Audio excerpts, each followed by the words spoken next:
Block स्तरीय पंच दिवसीय बालबाटिका तालीम उत्सव सुवर्णपुर जिला डोंगरीपाली ब्लॉक रामपुर उच्च विद्यालय पंच दिवसीय प्रस्तुति बालबाटिका तालीम उत्सवित हो जाइए।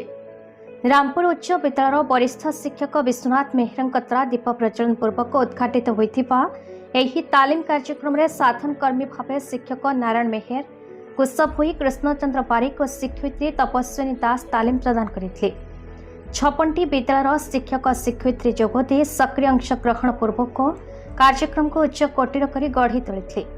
गोष्ठी सह शिक्षा अधिकारी गंचल मेधा प्रशिक्षार्थी को बालबाटिकार विभिन्न दिग संपर्क में अवगत कराइथिले। रामपुर उच्च विद्यालय प्रधान शिक्षक प्राणबंधु होता उद्यापन उत्सव में जोगदी प्रशिक्षार्थी को उत्साहित करते।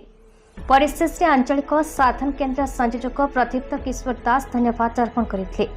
स्थानीय विद्यालय समस्त शिक्षक शैक्षिक और अणशैक्षिक कर्मचारी साहाय्य तालीम शिविर को सफल करथिला। सुवर्णपुर जिलार श्याम सुंदर पंडा टिकेलाल त्रिपाठी रिपोर्ट, भारत न्यूज।